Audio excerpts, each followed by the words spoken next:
Hi guys, so today I am bringing you a very informative video, like jam-packed, like Nu has like real notes written down for this one. So for those of you who don't know, I am currently in my first year, about to finish my first year of biochemistry at the University of Bath. Now that of course means that I have now done a year's worth of a biochemistry degree. So today's video is my "So You Want to Study Biochemistry" video, which is possibly the most judgy title I could have thought of. So today I'm going to give you a very ram-packed capsule of information about biochemistry as a degree, and basically all the information that you can't just find online, the things that I would have basically really liked to know before starting.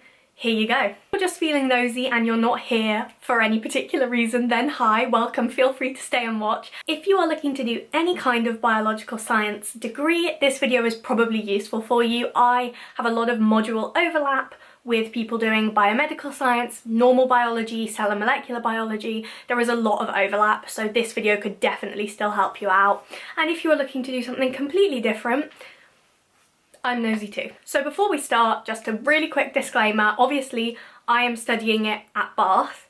Bath is a uni of many unis, and I'm not saying that this is what it's going to be like everywhere you choose to go. Every uni is different, depending on all sorts of different factors. So I kind of can't talk for everyone, but as a general rule, I think this is going to be a pretty informative video. If you don't follow me already and you are new here because you found me looking about Bath or about biochem, feel free to subscribe. That would make me very happy, and all my links are below if you want to follow me anywhere else and keep up to date with me. I Snapchat stuff and I Instagram story a lot, so if you're interested in like my life here at uni, then you definitely need to follow those. And I will get on with the video now and shut up. Okay, what are we going to be talking about? Let's break this down. I'm going to put it in the description. You can timestamp to it. This is going to be just the ultimate guide. So what are we going to talk about? We're going to talk about the structure of the degree, as in like what I physically do every week and what one physically does. I feel like that is something that is definitely not advertised to you. They say contact hours, but like what does that mean? If you've not been to uni before, of course you don't know like how that's going to be split up, so I'm going to be telling you about that. I'm going to be telling you, I keep looking over because my notes are here, but I'm going to be telling you about what's actually in the modules, literally what the modules are and what I study, so you get a flavour for it. I'm going to be giving you some general information about like my time in first year. Obviously this is only based on first year and it definitely changes in future years, but from my experience so far, what kind of exams I had and the time I had to spare and the homework I had and that kind of thing. So let's get on with structure, because I feel like that's probably the thing they tell you least about online. I have looked through my timetable, which changed between the two semesters, but on average I had 3 lectures a day. They were 50 minutes long. That's all I have to say. They're lectures. You go in, you sit down, you write or you type or you listen, you do whatever you want. They don't care. They're just talking at you and you use that information however you want. Most of that is then on a PowerPoint, which they put on for us, a site called Moodle, which has like all the information. It's like the Bible. Other universities might have different sites, but for instance, all the PowerPoints are under one heading on Moodle. You can go, you can look at them again. Some of them are recorded on a program called Panopto. Don't know if schools use that. Don't know if other unis use that, but we use Panopto. So they're recorded most of the time, so you can go back and watch them again, or if you miss them, you can watch them. It's roughly 12 hours a week of lectures, so that's not full contact hours, that's just the lectures. It's about 12 hours a week, which personally I found to be not very much. Compared to being at school like 9 till 4, yeah, I don't think that was very much at all. They cram a lot in and you have to be prepared for that. It's a little bit crazy, the first ones you go to, and you're like, wow, that's a lot of information. The next thing is labs. Oh, labs, we love you. Labs are... Labs are labs. No one I know likes labs. You basically go to a lab and you do stuff, and the problem with the biochemistry labs is you can't see what you're doing because everything is in like micromilliliters and is all clear liquid. It could be anything. It really could be water. You basically just pipette. That's all I've done in labs this year pretty much, is like pipetted stuff into other things, put it in like a spectrophotometer, made a graph. That's almost all I've done this year. It builds a basis in your first year. I think you basically just learn a lot of key skills, and then they give you mini projects where you have like a protein and you do different things to it each week, except your yields aren't really good enough to do that, so they kind of give you a fresh one of what it was supposed to be like from the last week and the next week. It's chill. You don't have to get it right. Labs are not about getting it right. They're kind of more about the examined side of it. So the examined side of it is lab reports. Lab reports are the bane of my life. I hate them. You basically have to write a cheeky little introduction to what you're doing. Sometimes you have to write out methods, which is like a weird past tense version of what you did. And then you have to write all of your results, like written, described, and then all of your graphs, all of your tables, all of your everything that you use to get your results. And then you have to discuss it, and then you have to reference everything. So that's a lab report. Tutorials. Now this is something I don't know if every uni does. In fact, not every degree here even does it. But I personally have a personal tutor who is a professor who lectures on like a part of my course basically. And everyone gets assigned one. You basically have like 6-ish people in a tutorial group and you meet every 2 weeks. I met mine every 2 weeks. He basically like is there to help you pastorally and academically. You can discuss like exam results, that kind of thing, but you also get set work in your tutorials. So like we do questions sometimes, past exam questions, maths questions, talk to him about stuff we don't understand, and then he will set presentations, essays, graphs, that kind of thing to like hone your skills. So that is a tutorial, and that is something I do for an hour a week. I forgot to say, the labs were 10 till what? They were 3-hour labs. So you go in for 3 hours. Sometimes they're longer, but sometimes you get a break. So like I had a 5-hour lab that had like 2-hour breaks in the middle of it because you have to leave things to run and that kind of thing. So yeah, that's another 3 hours. And then a tutorial is an hour long. The camera might look different. I just remembered something. I was going to give you an example of an essay I've done. I have done an essay on the treatments of cystic fibrosis, and I have done a PowerPoint presentation, on a like drug of my choice. So there you go, that's just an example of some stuff I've done. The final thing that we have in the week is workshops. So workshops are normally just an hour, and they are basically to like practice the stuff you've been doing in lectures. So if we were learning about like mass spec, you'd then go in and like practice analysing an actual mass spec. Chemistry, we would do questions relating to like the stuff we've just learned. And what else have I written down there? Stats. We did like a whole thing of workshops on stats and then had a stats assessment. Maths, you can learn extra maths, like if you weren't super good at it before or you didn't do A-level like me, you go in and like do a workshop on maths every week and then you get examined on it in the first semester. That's what we did. It was like an online examination kind of thing. I'll get onto exam format when I get there, but yeah, that's something that I had to do. So that's the kind of thing that you get like maybe 2 of those a week. Some weeks you don't have any, some weeks you have 3. They kind of just like chop and change. The timetable is not the same every week. It's similar but not the same. And then the last thing is general stuff. So like placement lectures where they tell you about placement and writing your CV and that kind of thing. And for instance, we had one of those every Monday for like 6 weeks. They tend to come in just like blocks. Okay, modules. What modules did I do this year? Excellent question. My brain fails me. This year I did not have any optional modules. I only had compulsory modules. So these were things that everyone doing biochem had to do.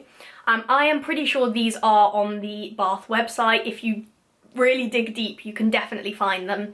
And it's got information about what's in the module. I highly recommend you looking at those and seeing if this is actually something that you want to do, because if you don't, you'll be miserable. That's a general note. I might get onto that later, but yeah, please look at the modules. Biochemistry module, which was basically like cycles and amino acid stuff and that kind of thing. In the first semester, and I'm doing one this semester as well, which is just a continuation. It's just a little bit harder. And then I did cell and molecular biology in first semester, which was basically like cloning and that kind of thing. This semester I'm doing cell biology or biology of the cell, which I'm currently revising. It's like cytoskeleton and protein trafficking and stem cells and that kind of thing. That's really interesting. I really enjoy that.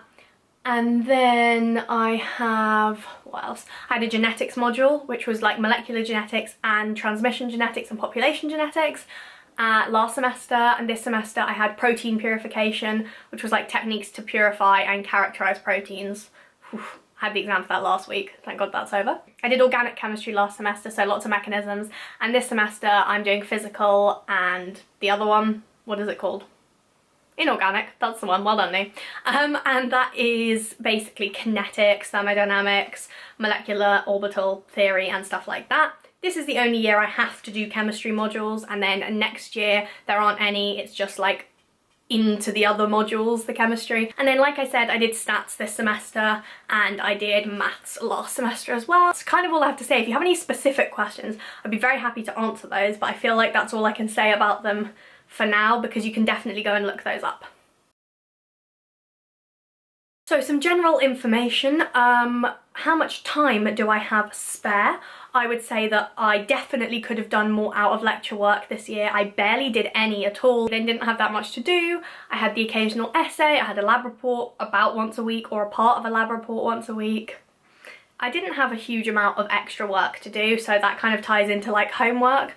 You know, a good chunk of hours a week, but not a ridiculous amount. I think I probably had more A-level / I should have been doing more out of lectures this year.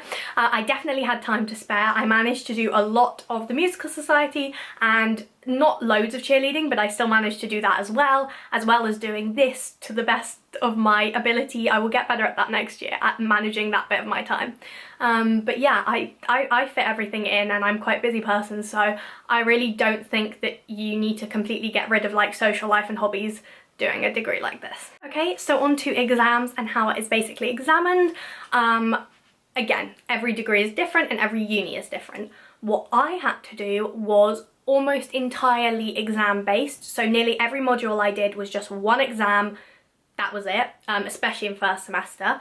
I then had some exams a little earlier than exam time this semester, so like 25%, 10% of the module, and then the rest of it in these exams. And then I have the practical unit, which is what all your tutorial essays and stuff go towards and all your lab reports go towards. I also had a lot of like little online assessments throughout the year, so like little maths things, the stats one, all sorts of just like little quizzes and stuff that went along with the workshops that counted like 5% towards a module. So you are examined in multiple ways, one of the main ways being multiple choice questions, which seems easy, it's not, but basically you often get like 4 or 5 answers and you have to pick the right one, and it's hard. But a lot of my exams this year have been multiple choice, MCQ, and then I've had some short answer ones, so you have to write like, I don't know, 6 marks worth of stuff or draw a diagram.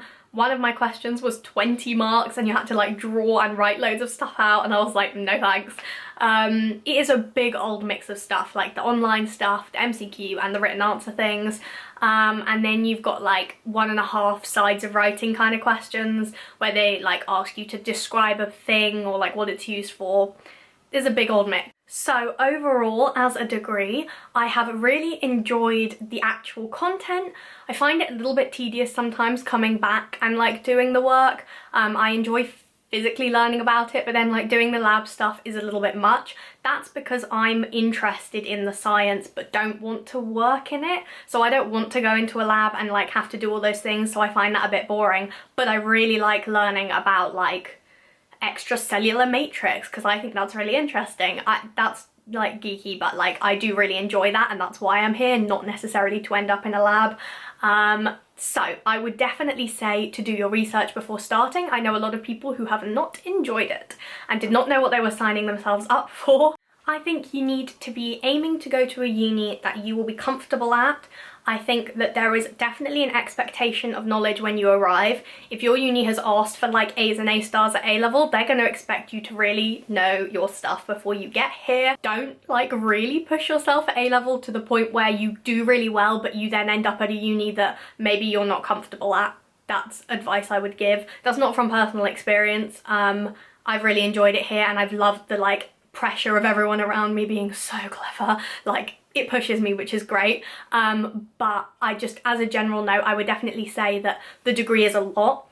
If you don't like it, if you are not interested in like deep rooted biology, do not do it. You will not enjoy yourself, because like there's just so much and so many weird words to learn and so much like application of content and stuff that you just will hate what you're doing. I really don't know if there's anything else that I've missed. I feel like once you've covered like the structure and like physically what happens in a week and then what you do in each of those individual things, that's kind of all I have to say.